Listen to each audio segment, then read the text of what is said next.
یو دوه خبرې د زوړ بیان مطابق درته کوو چې هغه زوړ بیان هم درته رایاد شي، او بیا یو مسله او یو د عبرت واقعه درته بیانو. د ماشومانو د تربیت حوالې سره درته څه خبرې بیان شوي وي چې څنګه به د ماشومانو تربیت کې، ځکه خلک د اولاد نه پریشانه دي. خو د اولاد د پاره د اولاد مثال د تخم دی او د پلار مثال د ځمکې دی. دا تخم هم د دې ځمکې نه را پیدا کیږي او د دې نه جوړیږي. چې ځمکه زرخیزه وي، ودانه وي، اوبو والا وي، نو تخم تې ښه را زرغونیږي. او که ځمکه بنجر وي، سخته وي او ویرانه ځمکه وي، نو د هغې نه تخم ښه نه را زرغونیږي. نو د دې وجې نه عزتمندو اصل څیز مور او پلار دي. او مور او پلار به هر آن هر ګړی هر موقع کې کوشش کوي چې د اولاد تربیت وکړي. په خبرو کې د بچو تربیت کیږي عزتمندو. مثلا زه درته یو څو طریقې ښیم چې یو ماشوم نه غلطي وشي، نو هغه ته څه الفاظ ویل پکار دي چې دې سره د هغه زندګي جوړیږي او کم الفاظ سره د هغه زندګي خرابیږي. یو مثلا یو ماشوم دی، د هغه نه کار غلط شو، یو خبره یې وکړه غلطه،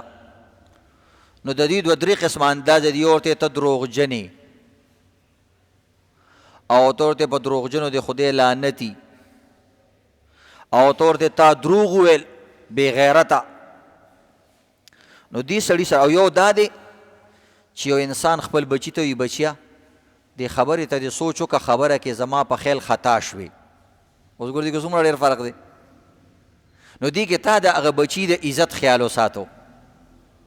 چې کله تا د بې عزتۍ خبرې وکړې کیدای شي هغه زویم تا له جواب درکړي چې ته ټول عمر دروغ ووایې که نن موږ وویل نو څه چلو شو، بیا به څه کې.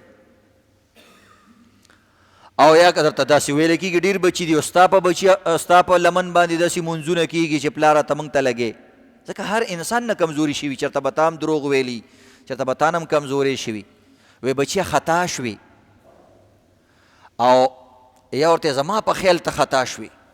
ته دې خبرې ته لږ سوچ وکړه. نو دې طریقې سره بچي ذهن کې تا نه ښې خبرې هم زده کوي او د هغه عزت هم نه خرابېږي. د هر چا خپل عزت وي چې ته بوډا سړی او مشر سړی او خپل عزت غواړې، نو نوجوان کې خو غیرت زیات وي، هغې کې جذبات زیات وي. تا له خو دومره غوسه نه درځي، ستا عقل کار کوي، د هغه عقل خو کار نه کوي په دغه ځوانۍ کې. الشباب شعبة من الجنون، دا ځواني خو د لیونتوب یو شعبه ده، او لیونی په کله په خبره پوهېږي.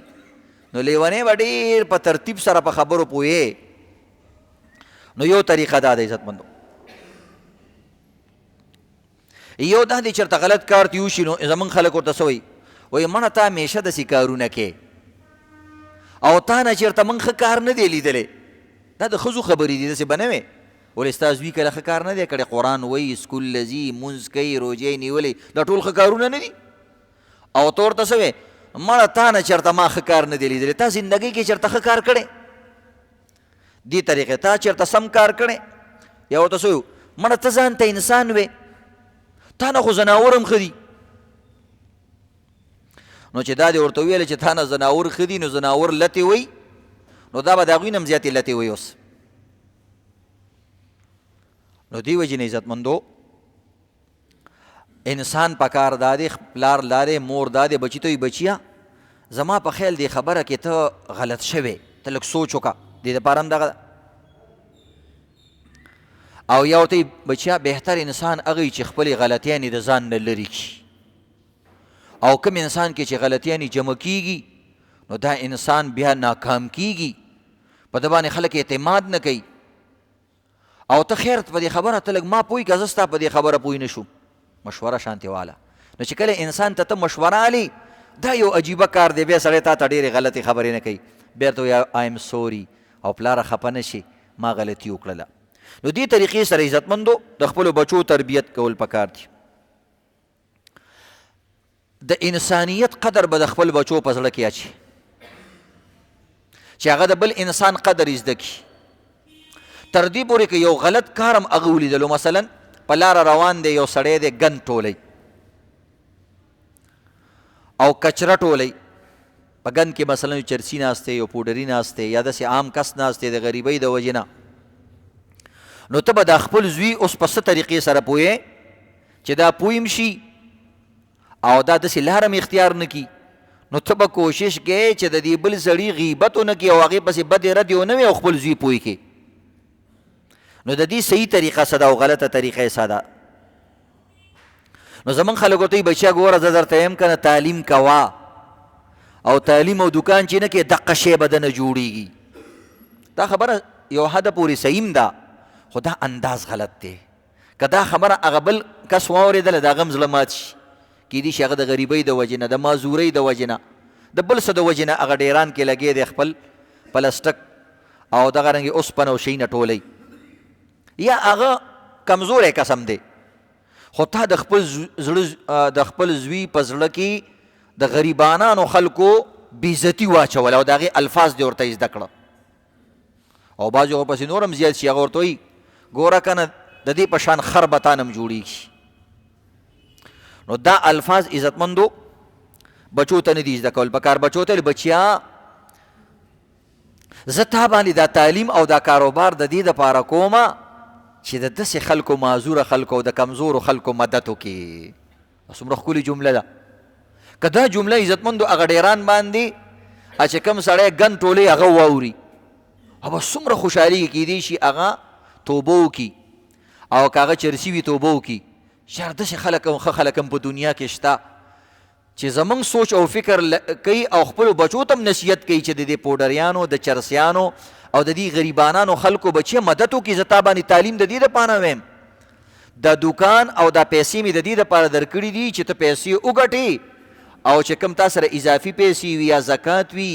یا زیاتې پیسې وي یا صدقه ته راوالې په دې غریبانانو خلکو باندې ولګې چې دوی سبا ډیرانونو کې نه ګرځي نو هغه هم خوشحاله ستا الفاظ هم ښایسته تا نه الله خوشحاله تا بچي تربیت هم وکړلو او بچي دې ښایسته خبرې زده کړلې ګینې عزتمندو سبا به ستا دا بچې چې دا ته څنګه خبرې کوې د دې نه زیاتې خبرې به تا ته کوي مور ته به کوي څنګه چې سړی عادت شي هغسې کوي هر څه برو عادت نه برو ته د مور او پلار د بچي استادان دي خصوصا هغه بچو دپاره چې کوم سکول نه وي مدرسې ته نه ځي د هغې استاد خو هم ته که نه نو هغه به د چا نه خبرې زده کوي د جمعې بیان له خو هغه اخري صف کې راځي او تو سره اني ټایم وي نو دې طریقې سره عزتمندو هغه پویول پکار دي یو هوښیار سړي ویلی دي وایي د بچو نه قینچي مه جوړوه او د ځان نه قینچي مه جوړوه ځکه قینچي یو شی دوه کوي او د چا د دوه کولو او د ماتولو ذریعه مه جوړېږه بلکې ځان نه د ګنډلو ستن جوړ که چې ځان نه جوړې ستن د قینچي نه وړوکی شی دی چې هغه دوه مات شوي څیزونه یو بل سره یو ځای کوي نو مطلب څه شو داسې خبرې مه کوه چې یو زړه پې ټوټې ټوټې کېږي د دوه کسانو ورونو په منځ کې داسې خبره مه کوه چې د قینچي په شان یې ته دوه کړي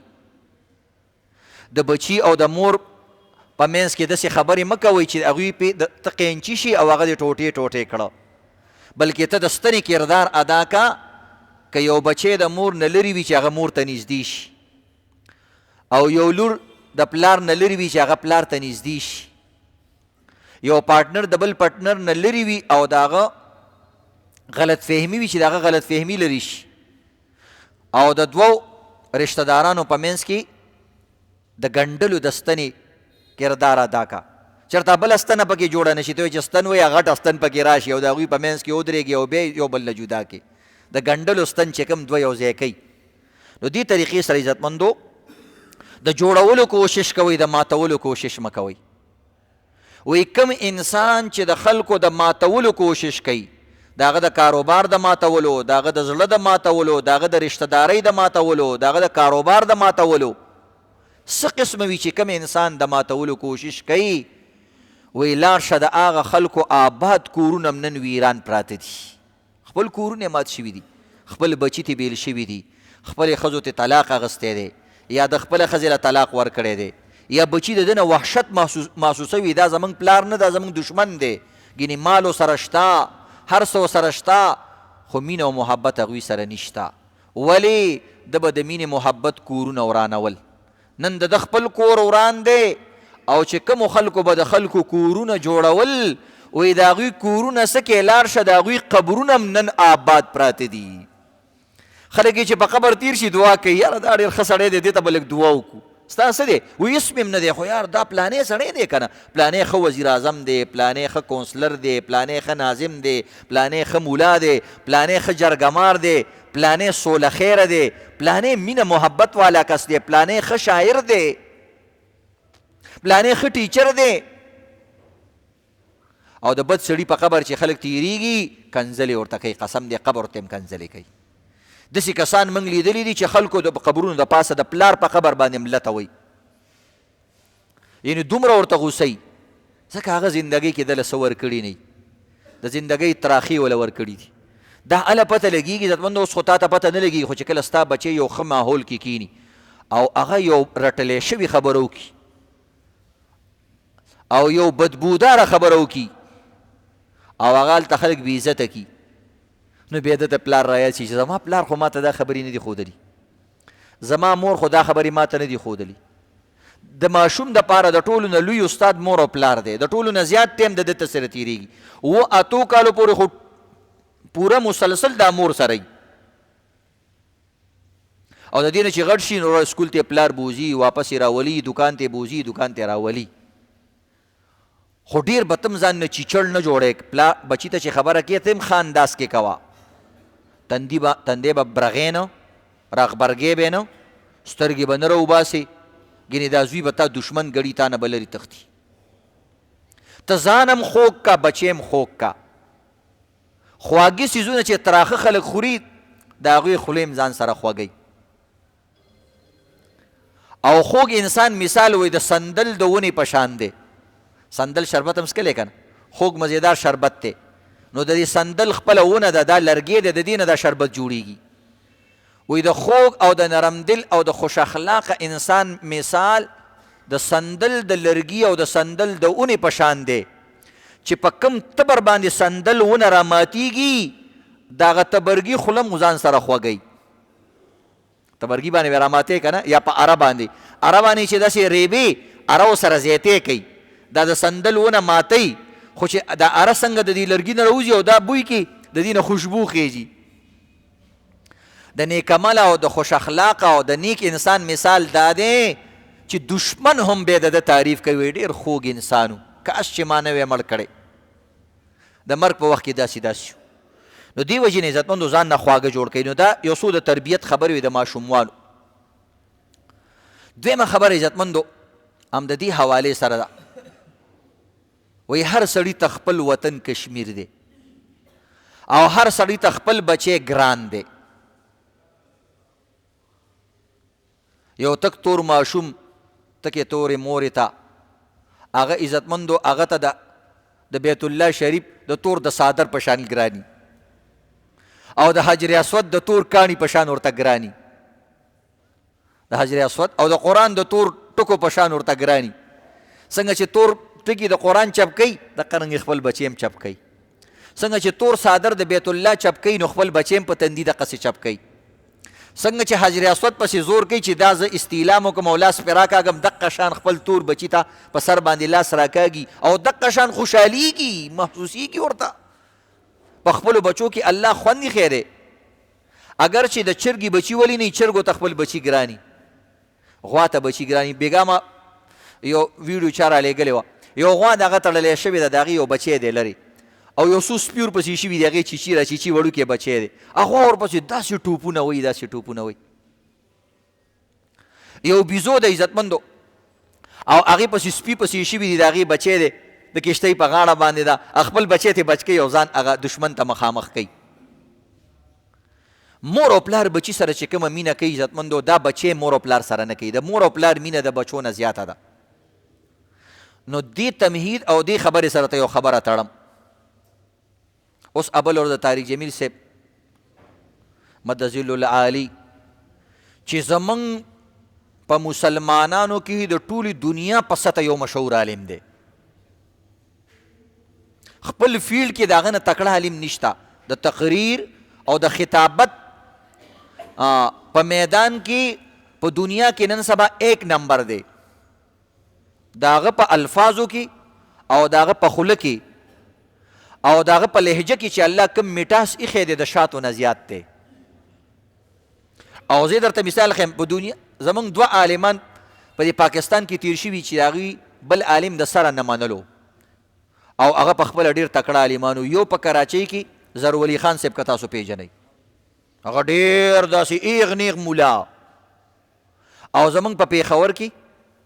بجلیګر رحمت الله علیه، دا دوه مولیان داسې دي چې دوی نه هر څوک یریدل او دې دواړو د هغه تعریف کړی دی. وایي زمونږ د قسمي هغوی په خپله څومره بهترین بیان کو. بجلیګر رحمت الله علیه به فرمایل وایي دا نوجوان الک وایي ده خو زه په زارو قطارو وجړولم د ده په الفاظو کې سا اثر دی. ټیک د هر عالم کې هم کمزوریاني، د هغه به هم بعضې خبرې داسې وي چې هغې سره به د نورو مسلکونو والا یا زمونږ خو په خپله د خپل مسلک والا هم اختلاف وي. خو عزتمندو خپل بچی چې دی په دنیا کې مشهور شي که چرسي می خلک پې فخر کوي، وایي چرسي دی خو دنیا کې یو نوم ماله جوړ کړی دی. نو یو عالم دی ستا د مسلک دی یا د بل مسلک دی خو د علم رڼا یې په ټوله دنیا کې خوره کړې ده او خلک د فخر په طور باندې وي هندوانو هغه سره خبرې کړې وي. زمونږ د قسم یې موږ هندواني، خو د دې مولا خبرې چې په زړه کې کم اثر کوي داسې موږ څوک نه دی لیدلی، نه په هندوانو کې او نه په مسلمانانو کې. دا ډېر لوی ایوارډ دی. ان من البیان لسحرا، د چا په بیان کې د جادو په شان باندې اثر وي نو هغه طارق جمیل صاحب دی. داسې یو بیان کوي بس. د هغه زوی مړ شوی و، عزتمندو خلکو ورپسې ډېرې ارادې بدې وویلې. ای انسانه ته کلیجه نه لرې، ته زړه نه لرې، کله ستا زړه ارې ارې شوی نه دی، کله ستا سترګو کې د غم د لاسه اوښکې نه دي راغلي. ای انسانه، ای معترضه، ای ګونګیه، ای په یو سترګه ړونده، چېرته ستا د کور نه جنازه نه ده وتې؟ ته خو د یار په ملګری دې مړ شي د هغې دپاره ستا سترګې ډوبې ډوبې شي، یو ښه سړی مړ شي د هغې دپاره ستا سترګې ډوبې ډوبې شي. د عالم اسلام مشهور عالم دی او دغه صرف دوه بچي دي او نوجوان زوی چې هغه ذهني بیمار دی. 13 کاله به ورسره د پلار څومره خواریګانې کړي دې زوی سره. ذهني بیمار عزتمندو تاسو وګورئ، ذهني بیمار سړی ذهني مریض کوي. زه خو یم افرین او شابسې په دې طارق جمیل صاحب باندې چې 13 کاله یې دا زوی ځان سره ساتلی دی سره د دماغي امراضو د نفسیاتي امراضو. وایي زما زوی یو ټکی سبق نه دی ویلی، ځکه چې سبق یې ویلی نه شو، نه د دین سبق ویلی دی او نه د دنیا سبق ویلی دی. وایي زما بچي به لیونو سره مینه محبت کو، ځکه په خپله باندې څنګه چې د انسان ذهني هغسې خلک پې ښه لګي. وایي زما د زوی په باره کې م زه خلکو معاف نه کړم. وایي ما ډېر تکلیفونه تیر کړي دي خو دې تکلیف چې کم دی زه ځمکې ته راغوزار کړم. نو سوچ کوه چې اوس د هغه خلکو بیانونه چې څوک وایي د دې جنازه نه وه په کار، څوک وایي د دس چل کړی، څوک وایي دا چلې کې، څوک د هغه په زړه به څه تېرېږي. عزتمند ټیک ده که یو سړي نه ګناه مو شي، تا ته چا اختیار درکړی چې د هغه پلار د هغې د وجې نه ته شرمې، د هر چا خپل خپل کار دی. د هغه اوس یو ویډیو راغلی ده او هغه ځان سره په ویګو ګاډي کې ټول لیوني کېنولي دي، هغه ځان سره ګرځي او چکر یې وله ورکوي. بل ورځ یو لیونی د هغوی کور ته راغلی دی، وایي خبرې هم نشي کولی. وایي هغوی چې میا میا به دغه یو ټکې کوي چې هغه میا څه شو میا. طارق جمیل صاحب ما ته خپل ملګری نه وایي، ګینې زه ملا یم، زه عالم یم، زه هم ځان ته ښه سړی ویم، زما دا بل زوی ملا دی ښه سړی دی. خو هغوی چې نه نه هغه میا، هغه تاسو چې به ورته لیونی ویلو حق د لیونو دپاره عزتمندو مینه محبت ورکوونکی دی. تاسو ځان ته په خود باندې وایي سالم او ښه وایي خو تاسو سره مینه محبت نشته. هغه لیوني خپله مینه لیونو سره عزتمندو تالاش کوله. طارق جمیل صاحب وایي د پېښور نه راته ابل اوس ټلیفون وکړو یو مولوي صاحب، وایي زه پېژنم هم نه. وایي ما ته وایي چې مولوي صاحب مبارک شه. وایي ما ورته چې زما زوی مړه دی څه مبارکي راکې؟ وایي ما ته وایي چې بیګا مې سردار دو جهان په خوب کې ولیدلو او ما ته ویلې چې طارق جمیل صاحب ته ووایه چې مه خفه کېږه، ستا زوی صرف ما په یو عمل باندې وبخلو. د به چې کله هغه لیوني ځان ته راجمع کړه او لیونو سره بې مینه کوله چې هغه لیوني به مور او پلار هم په کور کې نه پرېغوستلو او ده به ویل زما دا لیوني خوښ دي، صرف په دقه د لیونو په مینه او په محبت باندې مې ستا زوی وبخلو. داسې کسان عزتمند دې وجې نه عزتمندو خندا نه ده پکار، خندا نه په چا پورې چې د سپي بچی مړ شي که نه سپی خند ور پورې مه کوشش وکړه سیټ تی که او که مثلا جاړې سره نه خاندې مه ورپورې دې کې د خندا څه خبره ده کل نفس ذائقة الموت هر انسان به یو ځل مري ته د ځان سوچ وکړه هغه خو بیا هم جنازه ورته نصیب شوه لوی لوی عالمان د هغه په جنازه کې راله او ګڼ شمېر مقدار خلکو ورته دعاګانې وکړې او ختمونه وله وشو ته د ځان سوچ وکړه چې په کومه کنده کې به مرې سپي به دې خوري که لیوان به دې خوري لاش به دې میلاو شي او که میلاو به نه شي او داسې حال کې کیدی شي مړ شي چې پلار هم دې وایي د ده لاش موږ ته په کار نه دی بعض وخت سړی داسې حال کې مړ شي او داسې د بېعزتۍ ځای کې مړ شي چې پلار یې وایي دا زما زوی نه دی ښځه م وایي دا زما خاوند نه دی ښځه داسې ځای کې مړه شي چې خاوند یې وایي دا اوس اقرار کوم چې دا مې ښځه ده په شرم شرمېږم وایي دا مې ښځه نه ده وړې وړې خبرې عزتمندو خلک د پانسۍ په دار باندې خېجئ وړې وړې خبرې ابل مال یو سړی رالی او څه د طلاق مسئلې وه او ما ورته یو څو خبرې وکړې او په ژړا شو ما ورته ویلې ولې ما ته قسم دی که داسې خبرې ما سره مور کولې ما به خپلې ښځې له طلاق نه ورکولې سوچ کوه مالې مور خو باندې خو بچي ډېر ګراني وایي بېشکه به پې ګراني دا هم زه نه ویمه خو ما سره داسې انداز کې خبرې کولې او زما ښځې سره او زما کور والا چې زما کور یې په ما باندې برباد کو او پردی لور یې په ما باندې طلاقه کړه اوس هغه هم خفه ده او زه هم خفه یم په ما باندې کور برباد کو او ما ته قسم دی مولوي صاحب مفتي صاحب ما ته داسې موبایل وښودلو او پکې ته چې کوم دی څادر اچولی و وایي زما نن اخري ورځ وه که ما له چا تسلي نه وی راکړی ما ځان پانسي کو ما وجلو دا وګوره دا تصویر دی دا غزي دا مې ځان له جوړ کړی دی او ستا زړه سره مې خبرې باغ باغ شوې ما ورته ویل چې پروا مه کوه په دې نه ګناهګارېږي بچی وایي په دې ګناهګارېږم مور مې دا وایي مور مې دا وایي مور مې دا وایي غریب خپله بیبي ورله طلاقه کړي خپل بچي پرېږدي خپل دوکان پرېږدي مور بیا هم نه خوشحالېږي ای ظالمې ته به په څه خوشحالېږي آخر خو هغه مې بیا تسلیم ورکړه ما داسې چل دی چې مور شي بوډۍ ته بیا هم مور ته څه مه وایه مالې ستا دا بچی دی هغه سره یو وراره راغلی ورانې کو مالې ده ته ته ولې څه نه وې وایي دا ماشوم دی جي مالې دقه ماشوم ولې دی وایي د دماغ کمزوري دي ما ورته ویلې د بوډاګانو دماغ کمزوري کې قوي وایي کمزوري وایي دقه شان چې څنګه خپل بچي سره هغه کې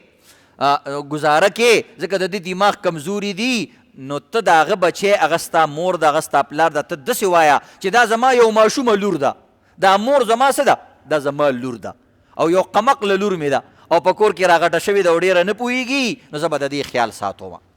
چې کله ته دې حد ته راځي چې طلاق راځي بس بیا دیوالو لګوئ هېڅ خبره نه ده مور خدمت کوه منځ کې دیوالو لګوه بره پورشن ته وخېجه د مور عزت کوه بیا تې بیل شه چې کور د لورانۍ خو په عزت کې کمی تم مه راوله او زما میندو ته هم درخواست دی چې بچي دومره حاله پورې مه راولئ چې سبا تا ته د علماو په مخې ته کنځلې کوي نو د دې وجې نه عزتمندو د بچو تربیت پکار دی د بچو تربیت حوالې سره عزتمندو درته یو خوندور او ګټوره قصه کو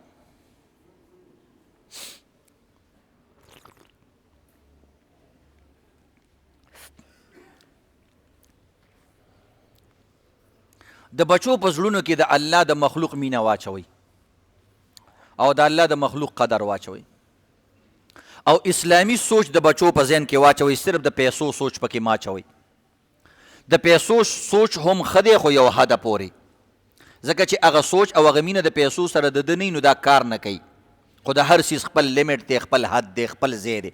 په خېټه کې د اوبو خپل ځای دی د روټۍ خپل ځای دی روټۍ دپاره زیات ځای دی د اوبو دپاره کم ځای دی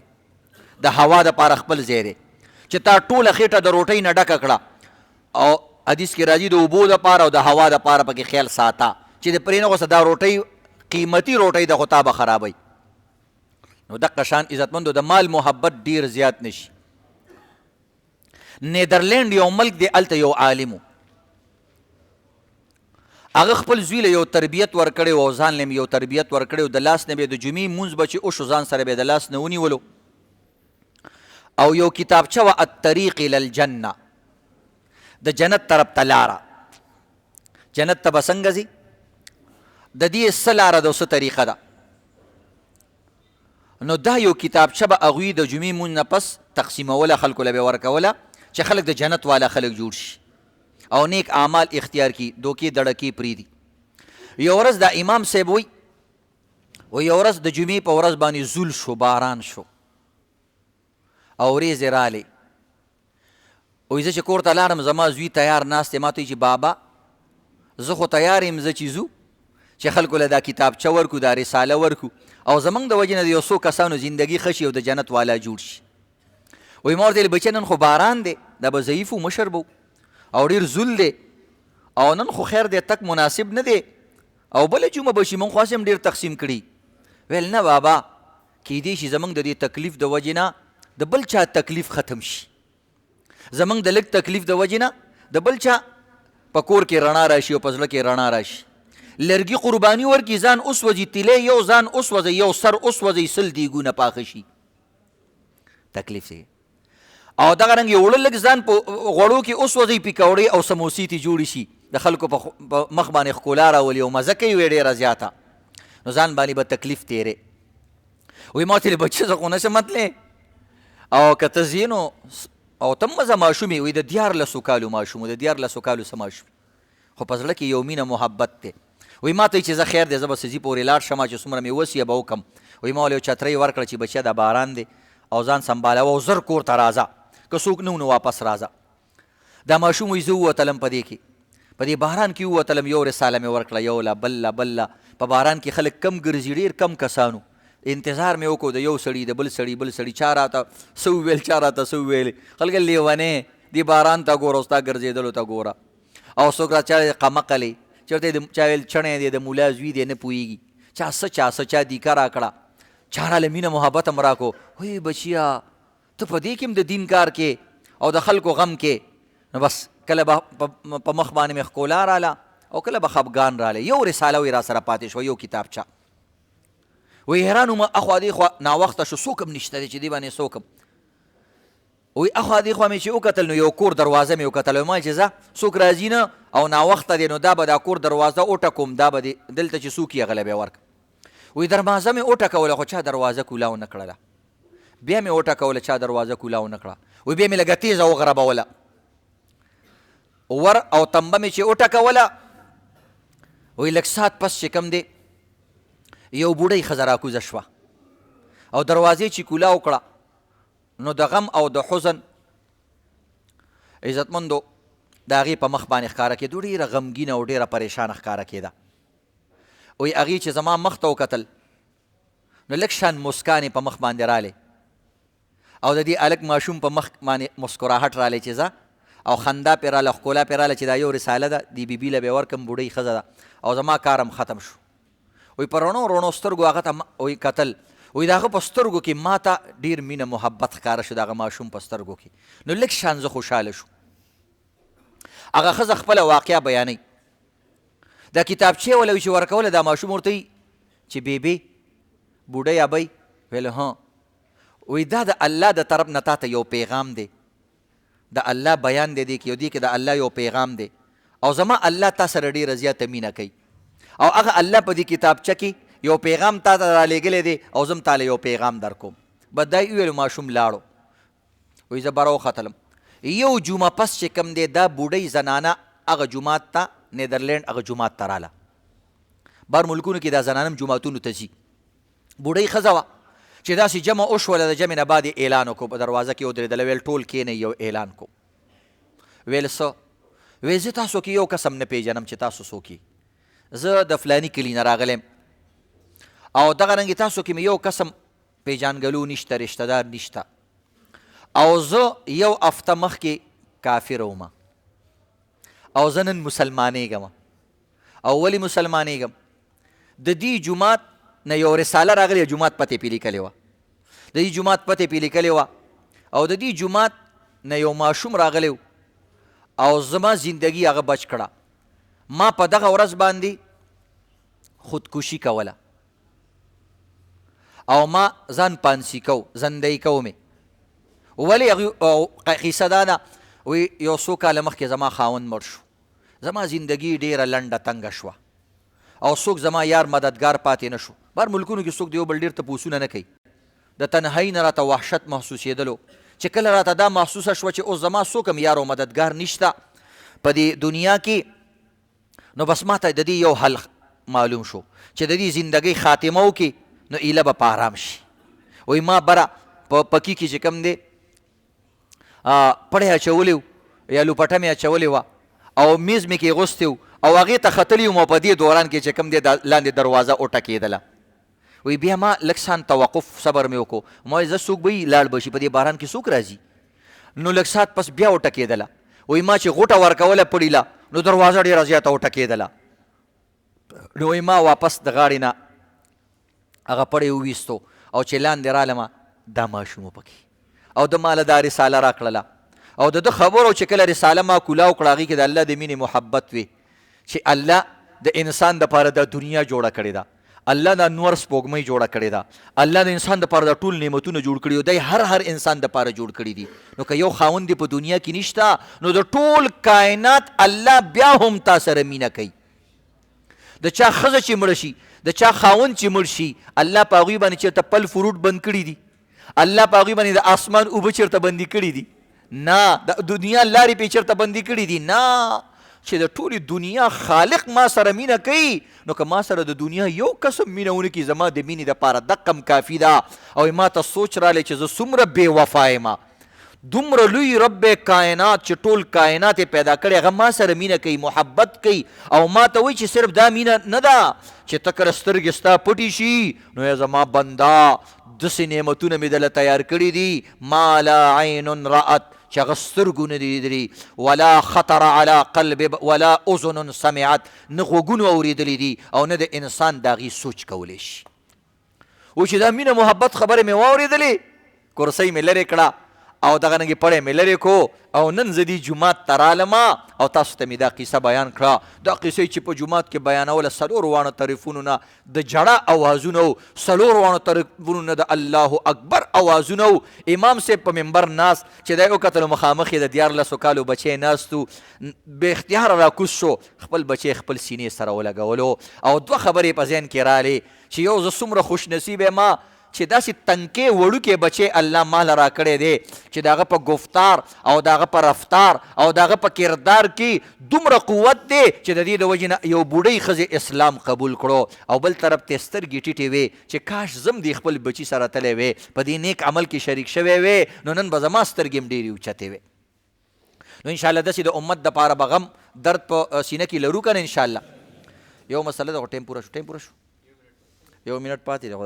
دا جدید یو مسله د ملګري ویل دا بیانې خو دا ورته بله جمعه بیان کړم اوس ټایم پوره دی او دا باندې منټ کې نه بیانېږي. الله رب العزت موږ او تاسو له عمل کولو توفیق راکړي. نو انشاءالله داسې خپلو بچو ته خپل بچو ګوره د جمعې په ورځ باندې راولئ. ته ورته تربیت نشي کولی، کیدای شي زما بچی ګوره زه خپله تربیت نشم کولی، ما بل استاد سره کېنولی دی، صحیح ده، او د سکول استاد ته مې کېنولی دی. نو دغه رنګ عزتمندو دلته موږ تاسو ته ټایم فارغه کړی، ته د خپل بچي تربیت نشي کولی، دلته راشه یو 2 خبرې به واوري، کیدای شي زموږ خبره د هغه په زړه کې کور ونیسي او د هغه په زړه کې یو ځای پیدا کړي او هغه ښه شي، فایده یې ټوله تا ته ده. او دغه رنګې موږ خپله مران یو، قسم دی کله ناکله زموږ په یو خبر عمل نه وي خو موږ یو دک او درد سره بیان کو او یو خیرخواهي په جذبې بیان کو او چې تاسو پې عمل وکئ الله رب العزت موږ له د هغې په برکت باندې موږ له هم د عمل کولو توفیق راکړي. یعنې زموږ هم پې عمل نه وي خو چې کله ته خیرخواهي کې بل انسان سره چې هغه ښه شي نو الله ګوري چې د دې بنده د وجې نه د فلانې بنده ښه شو او ته کې خپله خو دا کار نشته نو دا الله تعالی د هغې د برکت نه تا مو سره ښه کي. د بل غم چې کې نو داسې کېږي. نو انشاءالله د نورو غم به کوو که نه انشاءالله. الله دې عمل کول توفیق. سنت چا چا کړي دي؟ ماشاءالله. سنت پیله صفونو کې مه کوئ که نه، ګوره پیله ورځ او پیله خبره وه او په پیله ورځ هم ونه منله، ټول دلته بیا هم ولاړو. سنت هغه اخري صفونو کې یا هغه ځایونو کې کوئ، صحیح ده که نه انشاءالله. ځئ صفونه برابر هغه کوئ، اذان وکړه.